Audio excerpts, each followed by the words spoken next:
All right, guys, CPI just came in below the expectation of 5%. It came in at 4.9%. And Mo has pulled up the Bureau of Labor Statistics month to month, all items, plus the breakdown of different categories in terms of their change in pricing. So Mo, why don't you go over that real quick? So let's go over a couple of things. So food has stayed the same from the previous month. Let's look at gasoline has increased 3%. Electricity is down. Gas services are down. So I like looking at just things that all of us consistently use. Used cars and trucks, no surprise there, still up 4.4%. But it seems like everything is pretty stabilized, wouldn't you say? I mean, outside of these numbers that have dropped about 4.5%, the only one that's increased a lot is gasoline. That's the only big jump I've seen, and used cars. Right. And if you look over here at overall all items, 0.4% last month. Yeah. Which is, near the top of the range, but the point is they were expecting 5%. It came in at 4.9. Oh, wow. Fuel is down 20%. Down 20%, yeah. For the 12 months ended April 2023. Transportation services up 11% on the 12-month basis, which is not really surprising if you bought plane tickets anytime soon. Yeah. They're pretty expensive compared to what they were in the past. Yeah, so all right, so what does that mean? I mean, well, for one thing, it probably shows that Powell, by the way, I read that today that Powell's overall approval rating is like at the lowest level ever. Really? Yeah. And of any Fed president or just him? No, of him. Oh, okay. I don't know compared to other Fed presidents, right, but the raising of interest rates, I would guess, is starting to work. Yeah. Or not starting to work, has been working. And people are upset with him because it affects them directly in many cases. Then they can't buy a home. They can't get a loan. Even though unemployment rate's still it's actually 3.4, 3.5%. Since the 80s. And guess what? I guarantee Powell's worried about that. I guarantee Powell is concerned that unemployment rate's still low. Remember, unemployment rate being low is an inflationary metric. When unemployment's so low, there's a lack of supply of employees. I mean, there's a lot of people who would sit there and say at 3 to 4%, you're hiring people who are not going to say unemployable, but you're hiring people where you're actually just having to hire people just to get bodies in the door. Yep, do a job.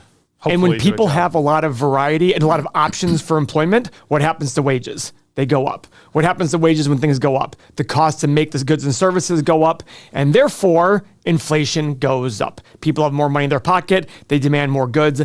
That is the issue with inflation. That's how all of these things work together. So if you're new to the channel, you like what you're hearing, please subscribe. That's all we're asking you to do in this video. Just subscribe, because we look at things from a long-term perspective. I personally don't care if inflation is 10% or 4% or 2%. And you might sit there and say it's because we have money. No, it's because we look at the long term. Right. We've had 15% inflation. We've had 10. We've had 0. We've had some deflationary times in history. And guess what happens? The U.S. economy still gets better. The world economy still gets better. We're not going to be Venezuela. In all likelihood, Venezuela has so many other issues besides just inflation. They have an economic system that does not work long term. And my guess is at some point there'll be some sort of political uprising that throws this all away. All right, so, one of the things I did find interesting was new vehicle prices were down 0.2%. I was actually surprised by that. I've actually heard quite a few people that have bought new cars opposed to used cars out there just because better deal right now. Well, assuming you can get them. If you can get them. I mean, supply chain is definitely getting better, but if they're there, yeah, people are grabbing them. All right. So, I think this is, go ahead. It's just, there's not a lot to say on it, because I was talking about this today on the morning show about simplicity of investing, and I don't care what the CPI number is. How is the CPI number going to affect me in a decade from investing in a company like Google? Yeah, so the way it affects it is when they raise interest rates, but that's why we said when interest rates were 0%, correct. You can't. I bet in the next decade I could see interest rates of 10%. I could see interest rates of -%. Who knows? It's just going to be an average.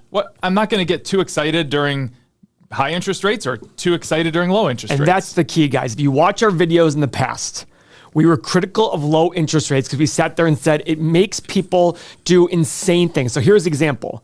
When your savings rate was 0%, and you saw the S&P 500 ETF was paying you 1.4% or 1.5 or 2% dividend yield.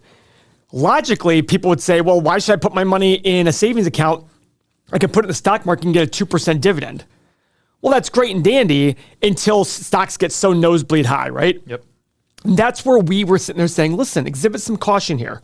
But the flip side will be when stocks fall a lot and we were sitting there and people are saying, oh, the world's coming to an end for whatever issue that arises that causes stocks to fall, whatever that's going to be. And guess what? We don't know what it's going to be. Because 2 years ago, inflation wasn't an issue. 2 years ago, there was no war in Ukraine. And that was what was blamed last year for the big fall in stock prices, was the war in Ukraine. And we saw all these financial YouTubers saying we could never have predicted the war in Ukraine. That's the point.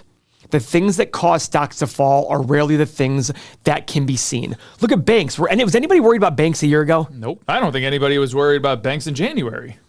Exactly. 4 months ago, nobody was worried about banks. We just tell people something will eventually end up happening that causes people to go, wait a second. Yeah. We don't know what it's going to be. So look at the last three things. You've had a global pandemic, a war between Ukraine and Russia, and a bank situation. Could anybody have predicted? I think the bank one was probably the easiest to predict. And our friend who's a bank analyst said, yeah, I didn't see this coming. Yeah. And he just sat there and said, listen, I saw things banks were doing. And I'm like, yeah, this feels uneasy. But he didn't see the specific issue there. He was just like, and that's the thing. You know, somebody else said, look at what's Lucid. Mm-hmm.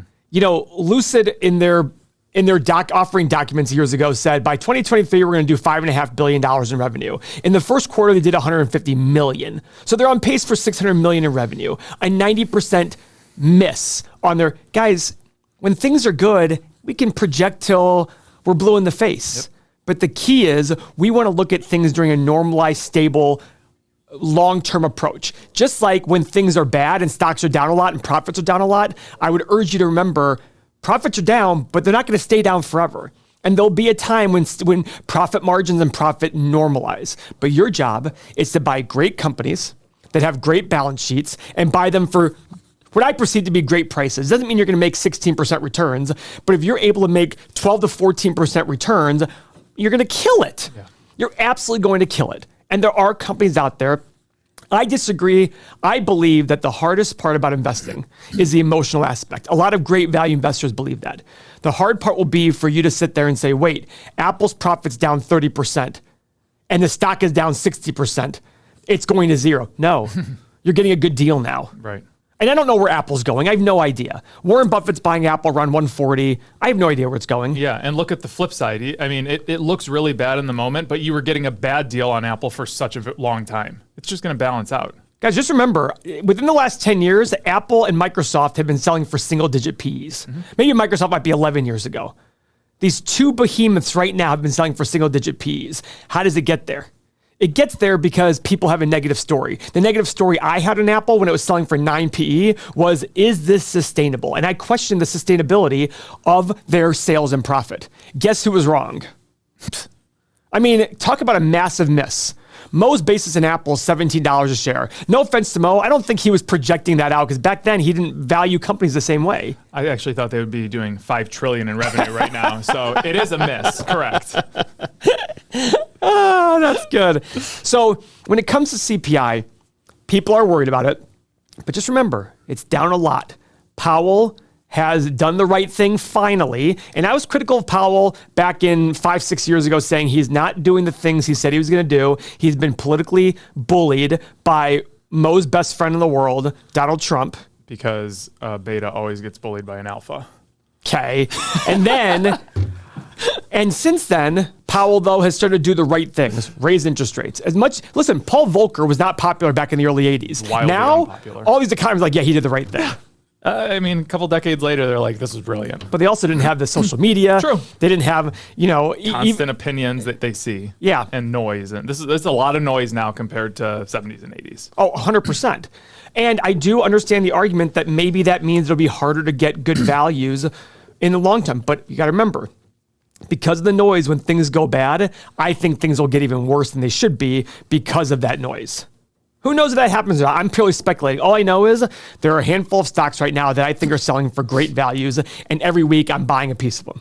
Every week I'm writing puts on them to generate income while I wait for them to fall further.